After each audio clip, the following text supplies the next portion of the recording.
Good morning all of you. Now students, we are going to start the next chapter, that will be your quadrilaterals.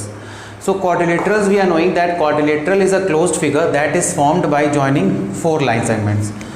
तो चार line segment से join होकर जो figure बनता है उसे हम कहते हैं क्वाड्रिलेटरल. अब ये क्वाड्रिलेटरल में point A, point B, point C और पॉइंट डी इसके क्या हो जाएंगे, इसके वर्टिसेस कहलाते हैं. वर्टिसेस भी कह सकते हैं, कॉर्नर भी कह सकते हैं. ए सी और बी डी ये इसके कहलाएंगे diagonals. A C B D इसके हो जाएंगे डायगोनल्स. ठीक है. Angle A, angle B, angle C, angle D, ये चार एंगल हैं जिसमें से एंगल ए और एंगल बी कहलाते हैं एडजेसेंट एंगल्स. एडजेसेंट एंगल्स वो होते हैं जिनकी बीच में एक कॉमन आर्म होती है. कॉमन आर्म क्या हो गई, ए बी. तो इस पे जो एंगल्स हो गए, एंगल ए और एंगल बी एडजेसेंट हो गए. वैसे ही एंगल बी और एंगल सी भी क्या हो गए, एडजेसेंट हो गए. एंगल सी और एंगल डी एडजेसेंट हो गए और एंगल डी और एंगल ए भी क्या हो गए, एडजेसेंट एंगल्स हो गए. तो ये होते हैं हमारे एडजेसेंट एंगल्स जिसके बीच की एक कॉमन आर्म होती है. पेयर ऑफ एडजेसेंट एंगल्स हो गए हमारे एंगल ए, एंगल बी एक हो गया, एंगल बी एंगल सी दूसरा हो गया, एंगल सी और एंगल डी एक हो गया और एंगल डी और एंगल ए एक हो गया. तो ये हो गए हमारे पेयर ऑफ एडजेसेंट एंगल्स. जो एंगल एडजेसेंट नहीं होते हैं वो होते हैं हमारे अपोजिट एंगल्स. जैसे कि एंगल ए, इसका अपोजिट क्या हो गया, एंगल बी. इनके बीच में कोई भी कॉमन आर्म नहीं होगी. तो एंगल ए और एंगल बी ये दोनों एंगल, सॉरी एंगल सी, ये हमारे हो गए अपोजिट एंगल्स. उसी तरह से एंगल बी और एंगल डी भी हमारे हो गए अपोजिट एंगल्स. ये हमारे हो गए अपोजिट एंगल्स. उसी तरह से ए बी और बी सी ये दोनों होते हैं एडजेसेंट साइड्स, बिकॉज इसके बीच में एक कॉमन एंड पॉइंट होगा. पॉइंट बी से हमारा बी ए निकल रहा है और बी सी निकल रहा है. तो बी सी और बी ए हो गया हमारा, ये दोनों हो गए एडजेसेंट साइड्स. उसी तरह से बी सी और सी डी ये दोनों हो गए एडजेसेंट साइड्स. सी डी और डी ए ये दोनों भी हो गए एडजेसेंट साइड्स. और ए डी और ए बी ये दोनों भी हो गए हमारे एडजेसेंट साइड्स. तो ये थोड़ी सी इन्फॉर्मेशन थी क्वाड्रिलेटरल्स के बारे में. अब जानते हैं कि क्वाड्रिलेटरल्स कितने टाइप्स के होते हैं. तो क्वाड्रिलेटरल दो तरह के होते हैं. एक होता है कॉन्वेक्स क्वाड्रिलेटरल और एक होता है कॉनकेव क्वाड्रिलेटरल. कॉन्वेक्स क्वाड्रिलेटरल वो होते हैं जिसमें सारे जो इंटीरियर एंगल्स होते हैं वो लेस देन होते हैं 180 degree. All the interior angles is less than 180 degree. और कॉनकेव क्वाड्रिलेटरल वो होता है जिसमें एक एंगल, वन एंगल वो हमारा होता है reflex angle. Reflex angle that is greater than 180 but less than 360. तो ये हमारे होते हैं कॉनकेव क्वाड्रिलेटरल. तो इस चैप्टर में हमें ज़्यादातर कॉन्वेक्स क्वाड्रिलेटरल के बारे में ही पढ़ना है. जितने भी क्वाड्रिलेटरल्स हैं, parallelogram, rectangle, square, rhombus, kite, ये सारे हमारे होते हैं कॉन्वेक्स क्वाड्रिलेटरल और इसी के बारे में हमें पढ़ना है. तो स्टार्ट करते हैं कॉन्वेक्स क्वाड्रिलेटरल के बारे में.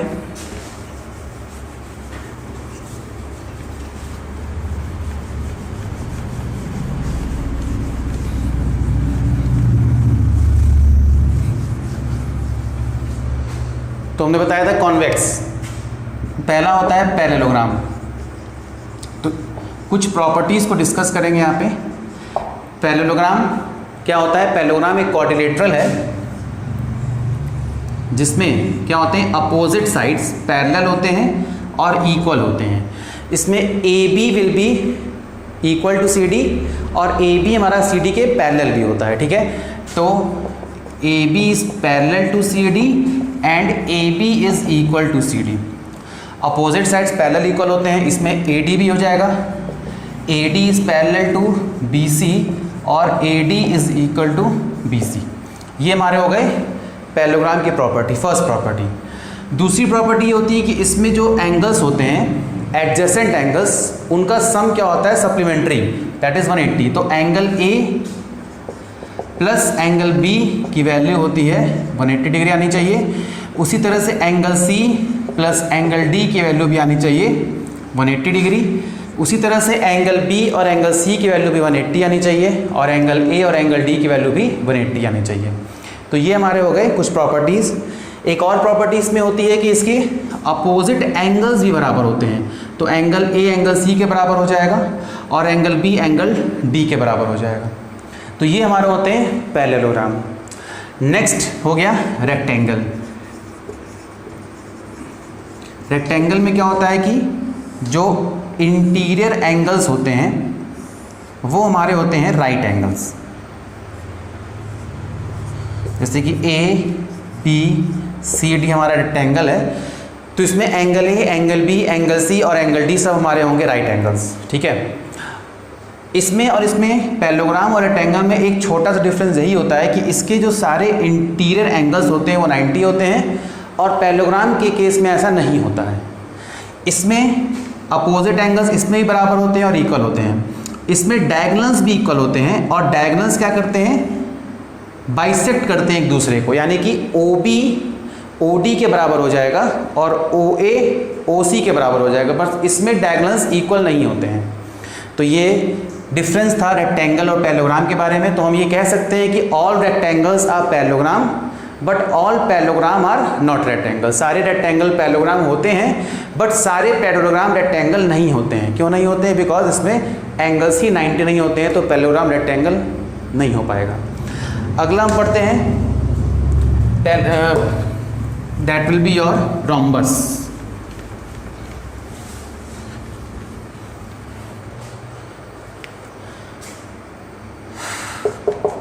रोम्बस के बारे में, तो रोम्बस क्या होता है?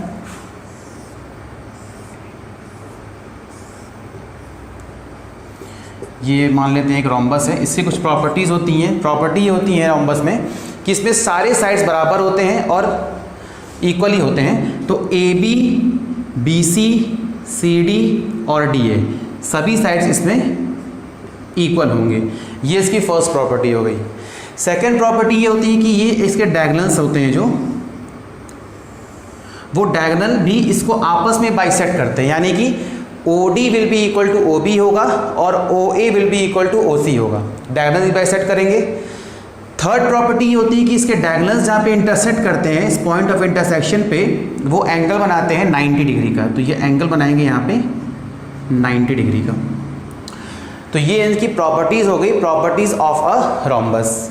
नेक्स्ट एक और कह सकते हैं कि इसमें अपोजिट एंगल्स भी बराबर होते हैं। एंगल A एंगल C के बराबर होगा और एंगल B हमारा एंगल D के बराबर होगा।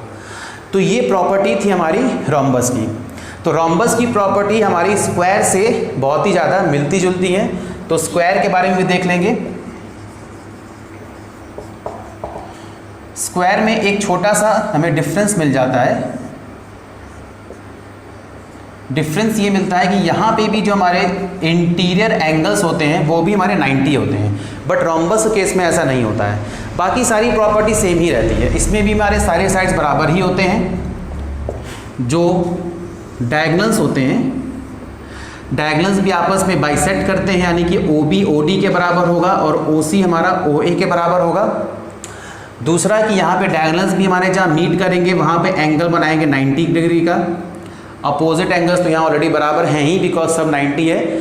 तो इसकी काफ़ी प्रॉपर्टी जो है रोम्बस से मैच करती हैं, या कह सकते हैं रोम्बस की कुछ प्रॉपर्टीज़ स्क्वायर से मैच करती है।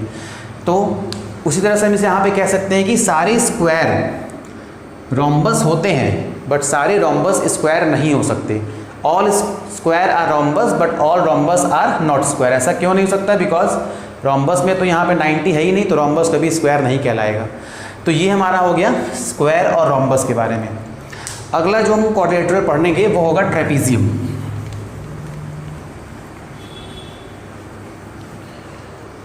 Fifth quadrilateral that will be your trapezium.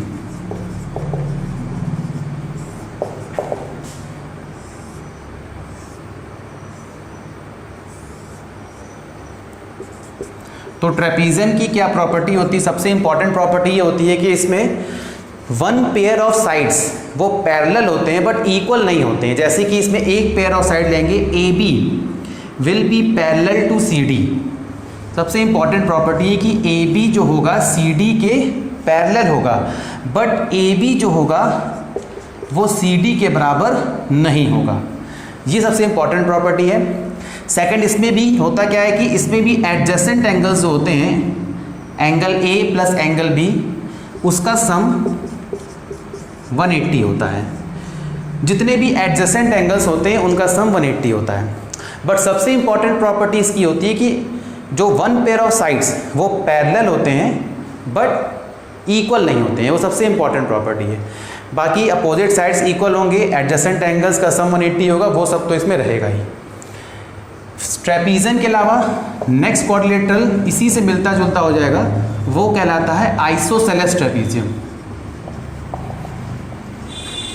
अब आइसोसेलेस ट्रेपीजियम क्या होता है, इसके बारे में भी यहाँ पे थोड़ी जानकारी दे देते हैं।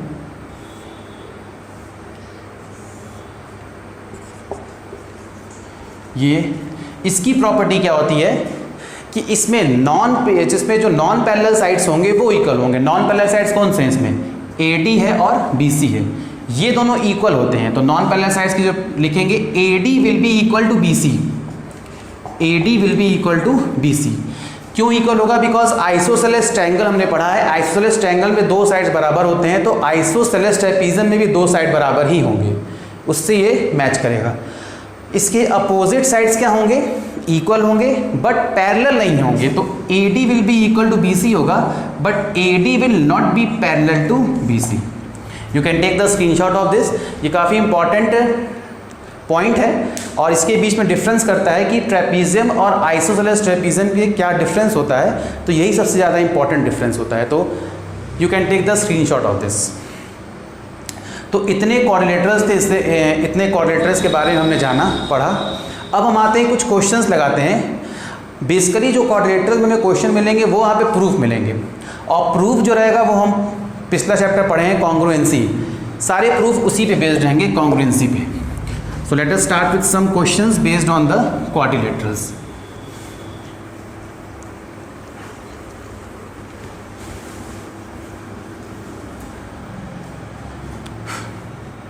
पहला क्वेश्चन यहाँ पे दिया हुआ है, सबसे इजी क्वेश्चन लेते हैं। यहाँ दिया है the angles of a quadrilateral are in the ratio 3:5:9:13. Find all the angles of a quadrilateral. अब इस क्वेश्चन में हम देख सकते हैं, ये काफ़ी इजी क्वेश्चन है। यहाँ पे दिया है कि angles of a quadrilateral are in the ratio 3:5:9:13. Find all the angles of a quadrilateral. एक बार हम बताना भूल गए कि सारे जो एंगल्स होते हैं क्वाड्रिलेटरल में, उन सारे एंगल्स का जो सम होता है वो 360 होता है, चाहे वो इंटीरियर होगा चाहे वो एक्सटीरियर होगा। तो sum of all the interior angles of a quadrilateral is 360 and sum of all the exterior angles of a quadrilateral that will also be equal to 360। तो मान लेते हैं यहाँ पे let the angles be 3x, 5x, 9x and 13x। तो मान लेते हैं यहाँ पे एंगल्स हमारे 3x है, 5x है, 9x है और 13x है। अभी हमने बताया कि sum of angles of a quadrilateral कितना होता है, 360 होता है, ठीक है। तो 3x plus 5x plus 9x plus 13x की वैल्यू हो गई 360 के बराबर। अब इन सबको ऐड करेंगे, 3 + 5 हमारा हो गया यहाँ पे 8, 8 + 9 हो गया 17, 17 + 13 हो गया हमारा 30। तो ये आ गया 30x is equals to 360। x की वैल्यू आ गई 360/30, कैंसिल हो गया और ये कट गया 12। तो x की वैल्यू हमारी यहाँ जाती है 12। तो हमें एंगल्स निकालने हैं। पहला एंगल हमारा 3x है, तो यहाँ पे x रख देंगे 3 × 12। तो फर्स्ट एंगल हमारा आ गया 36। दूसरा एंगल हमारा 5x है, तो 5 × 12 ये हो गया 60 डिग्री। थर्ड हमारा यहाँ पे 9x है, तो 9 × 12 ये हमारा हो गया 108 डिग्री। और 13x है, तो 13 इंटू 12 हमारा यहाँ से आ जाएगा 156 डिग्री। तो ये जितने भी हमारे एंगल्स आ गए ये हमारे एट द लास्ट आंसर हो जाएंगे। इनको अगर हम ऐड करते हैं तो इसका रिजल्ट आएगा 360। तो ये काफ़ी सिंपल क्वेश्चन था, पहला क्वेश्चन था। Now come on to the next question. So अब जो क्वेश्चंस आएंगे यहाँ से हमारा प्रूफ स्टार्ट हो जाता है, जो प्रूफ हमने पढ़ा था कॉन्ग्रुएंसी पे।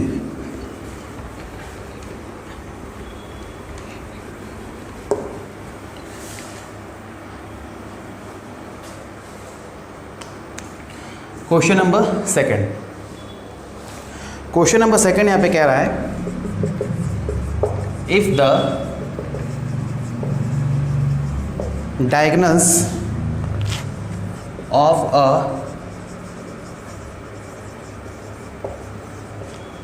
पैरेललोग्राम आर इक्वल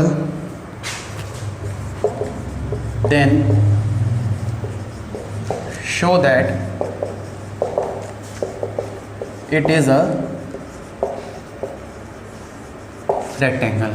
यहाँ हमें प्रूव करना है कि अगर पैरेललोग्राम के डायगोनल्स बराबर हैं तो शो करना है कि वो एक रेक्टेंगल है। ठीक है, तो कैसे स्टार्ट करेंगे, पहले हम एक बना लेते हैं डायगोनल्स ऑफ पैरेललोग्राम। एक पैरेललोग्राम बना लेते हैं, ABCD। यहाँ पे इसके डायगोनल्स बना लिए हमने। अब क्वेश्चन में कह रहा है if the diagonals of a parallelogram are equal. तो क्वेश्चन में क्या दिया हुआ है, गिवन पार्ट में दिया हुआ है कि डायगोनल्स ऑफ पैरेललोग्राम इक्वल है, यानी कि AC और BD बराबर दिया हुआ है। ठीक है, टू प्रूव, हमें प्रूव क्या करना है इस क्वेश्चन में, हमें यहाँ पे प्रूव करना है कि it is a rectangle. Prove करना है कि ABCD एक रेक्टेंगल है।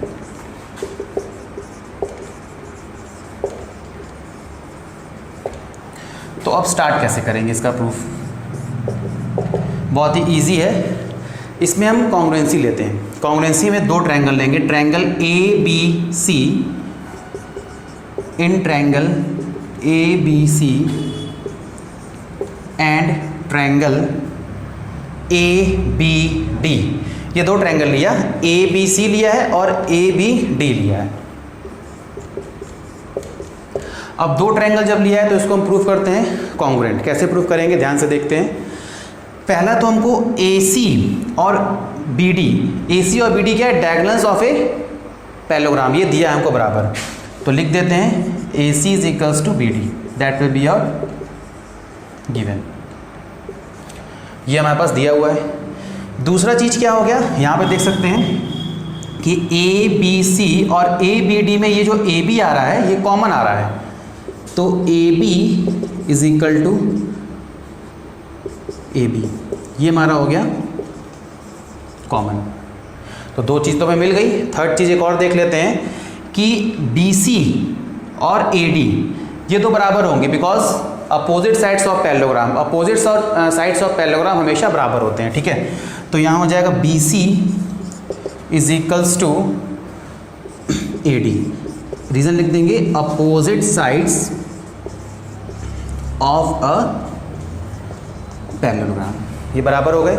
तो जब तीनों साइड हमारे यहाँ बराबर मिल जा रहे हैं तो लिखेंगे therefore triangle ABC is congruent to triangle ABD by side rule. तो साइड से ट्रायंगल तो हमारा कॉन्ग्रुएंट हो गया। जब ट्रायंगल कॉन्ग्रुएंट हो गया तो एंगल ABC ये एंगल और BAD ये एंगल, ये दो एंगल हमारे क्या हो जाएंगे, बराबर हो जाएंगे बाई CPCT। तो angle ABC is equal to angle BAD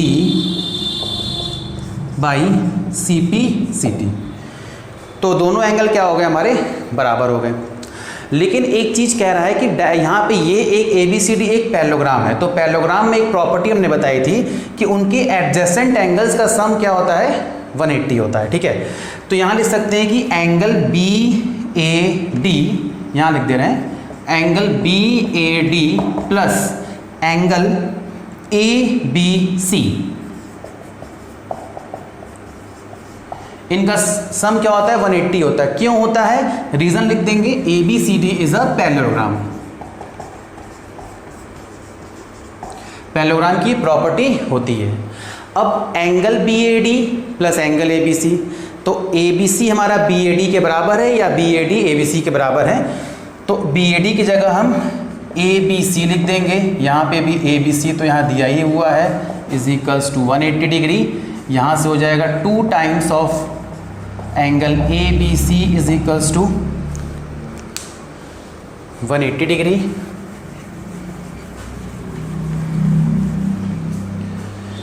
फिर हो जाएगा angle ABC is equals to 180 by 2 हमारा हो गया 90 डिग्री। तो एंगल ABC तो हमारा 90 आ गया, जब ABC हमारा किसके बराबर है, BAD के बराबर है, तो एंगल BAD भी हमारा क्या आ जाएगा, 90 आ जाएगा। दोनों 90 आ गए। तो अब ये पैरेललोग्राम में होता क्या है कि अपोजिट साइड्स भी बराबर होते हैं, तो ये 90 है तो ये भी 90 हो जाएगा, ये 90 है तो ये भी 90 हो जाएगा। सारे इंटीरियर एंगल्स हमारे 90 आ गए, तो क्या बन गया हमारा, ये रेक्टेंगल बन गया। Therefore ABCD is a rectangle. So these are some questions I have discussed in my video. So in my next video I will come with some more questions based on the proof of quadrilaterals. Thank you.